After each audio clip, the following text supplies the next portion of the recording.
दर्शक हो नमस्कार. वेधकमध्ये स्वागत आहे. मी प्रशांत आराध्य. आमचं चॅनल आपल्याला कसं वाटतं, ज्या प्रतिक्रिया द्या, सबस्क्राईब करा, लाईक करा, शेअर करा. विधानसभा निवडणूक सुरू आहे आणि आपण माढा विधानसभा मतदारसंघाविषयी बोलतोय.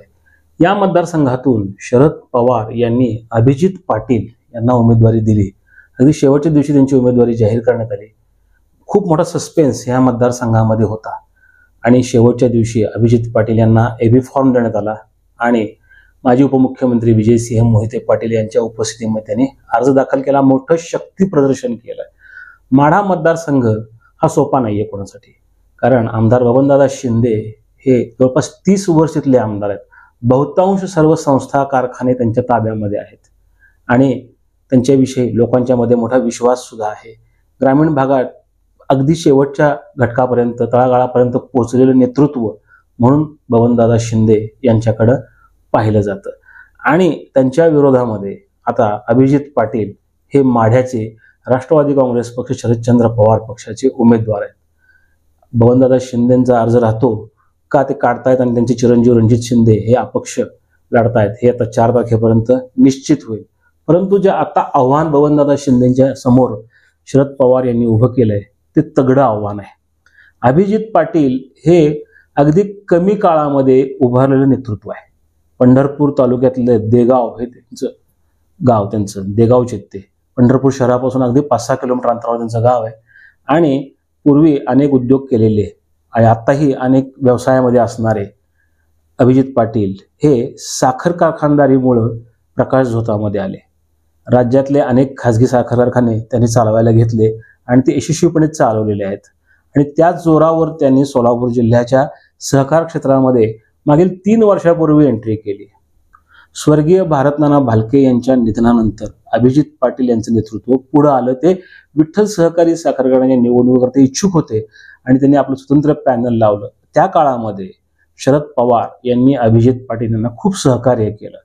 अभिजित पाटील यांचं नेतृत्व फुलवण्यामागे 3 वर्षामध्ये शरद पवार, रोहित पवार यांचं फार मोठा वाटा आहे आणि अभिजित पाटील यांनी सुद्धा कायम पवार यांना आपलं दैवत मानलं. 2024च्या लोकसभा निवडणुकीच्या वेळी त्यांच्या कारखान्यावर राज्य शिखर बँकेने कारवाई केली. त्यांची गोडाऊन सील केली होती. मग जुनं कर्ज कारखान्यावर खूप मोठ्या प्रमाणात आहे आणि हा कारखाना चालवणं कर्ज जिकरीच होतं. परंतु अभिजित पाटील यांनी तो कारखाना चालवून दाखवला होता. मात्र कारखाना अडचणीत आला आणि ऐन लोकसभा निवडणुकीमध्ये अभिजित पाटील यांना भारतीय जनता पक्षाची साथ करावी लागली. सोलापूरला जेव्हा देवेंद्र फडणवीस आले होते उपमुख्यमंत्री, त्यांची गाठ अभिजित पाटील यांनी घेतली आणि त्यांनी सांगितले की आम्ही तुम्हाला मदत करू कारखान्याला. आणि गुरसाळ्याला कार्यक्रम झाला कारखान्यावर. त्यावेळी सुद्धा देवेंद्र फडणवीस यांनी त्यांना कारखान्याला मदत करण्याची ग्वाही दिली आणि त्यांनी ते आश्वासन पाळलं सुद्धा. NCDC मधनं मोठ्या प्रमाणात कर्ज विठ्ठल कारखान्याला उपलब्ध करून देऊन त्यांच्या समोरची आर्थिक अडचण दूर करण्यात आली.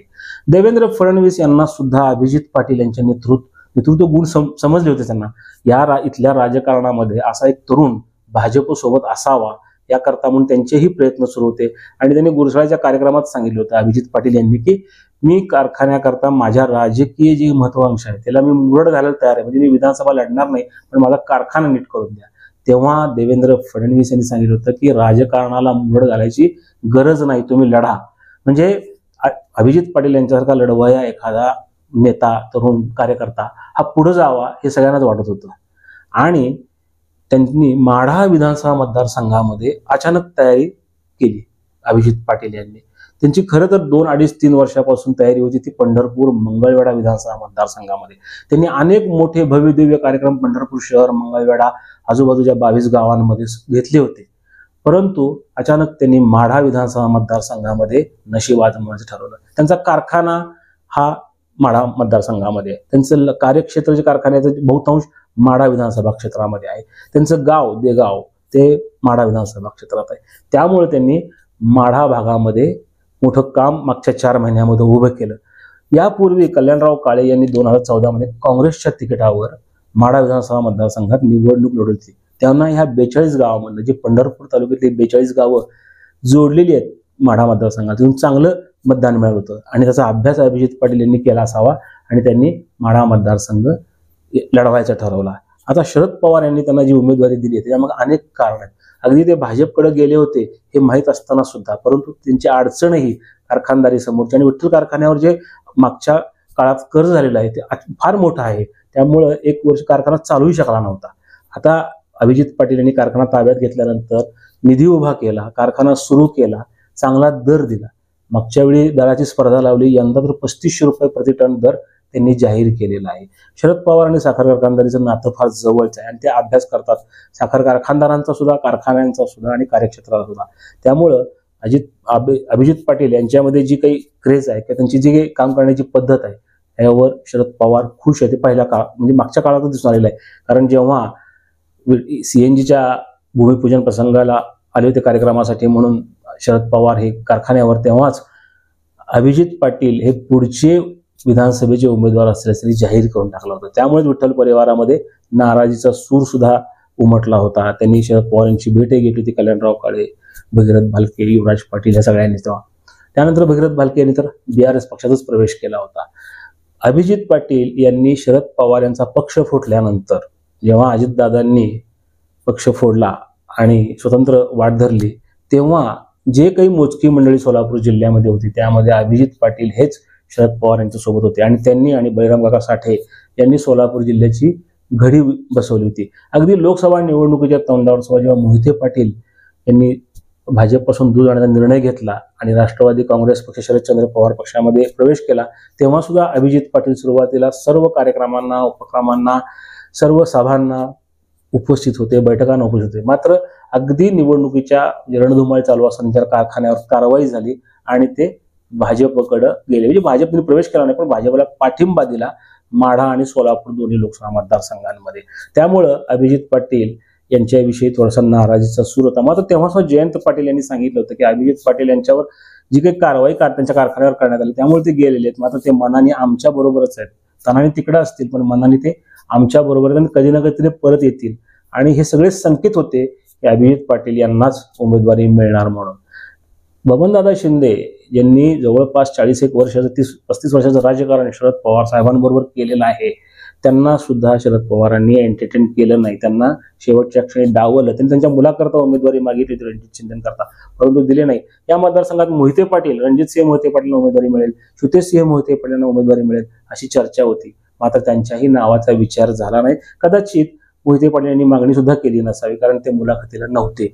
पण मोठे नेते आहेत, त्यांनी मुलाखत द्यायची गरज नाही, त्यांना उमेदवारी घरी सुद्धा मिळू शकते.